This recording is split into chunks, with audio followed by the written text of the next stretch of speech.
Emerging technology so ఫ్రాంటైర్స్ అంటే ఇదేంటి నూతన ధోరణులు, ఇటీవల వచ్చినటువంటి సైన్స్ అండ్ టెక్నాలజీలో వచ్చిన నూతన ధోరణులు. అంటే ఏంటి ఎమర్జింగ్ టెక్నాలజీస్ అంటే ఏంటి? ఇక్కడ చాలా మంది ఏమనుకుంటారంటే సైన్స్ అండ్ టెక్నాలజీలో ఓన్లీ ఇన్ఫర్మేషన్ టెక్నాలజీకి సంబంధించినవి మాత్రమే ఎమర్జింగ్ టెక్నాలజీస్ అనుకుంటారంట. అది కాదు, మొత్తం సైన్స్ అండ్ టెక్నాలజీకి సంబంధించినటువంటి రీసెంట్ గా వచ్చిన టెక్నాలజీలు, రీసెంట్ గా డెవలప్ చేయబడినటువంటి అంశాలు.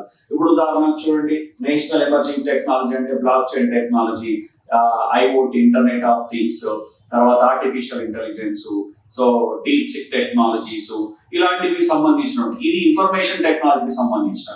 అలానే బయోటెక్నాలజీకి సంబంధించినటువంటి మిషన్లు, బయోఫ్యూయల్, గ్రీన్ హైడ్రోజన్, ఇలా హెల్త్ కి సంబంధించినటువంటి టెక్నాలజీలు అవన్నీ దీంట్లో కవర్ అవుతాయి.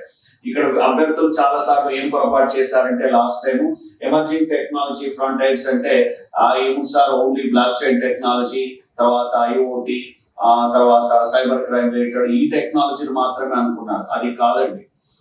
ఇన్ఫర్మేషన్ టెక్నాలజీకి సంబంధించిన రీసెంట్వి ఒక పార్ట్, వీటితో పాటుగా హెల్త్, తర్వాత ఎన్విరాన్మెంట్, తర్వాత బయోటెక్నాలజీ, వీటికి సంబంధించినటువంటి రీసెంట్ గా ఉండేటివి దీంట్లో కవర్ చేసుకోమన్నాడు అన్నట్టు. అది మనం కవర్ చేసుకోవాలి, గుర్తుపెట్టుకోండి.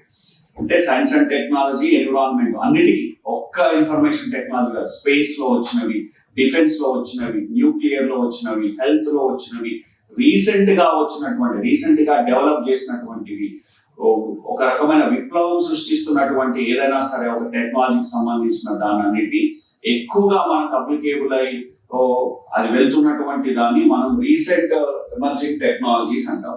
ఇలా అన్ని రంగాల్లో మనకి ఇక్కడ ఉండేటటువంటి వాటిని రాసుకోవాలి. దీనికి సబ్ టాపిక్స్ రాయండి, 1, 2, 3, 4, 5, 6 ఇలా రాసుకుంటూ వెళ్ళిపోవాలి.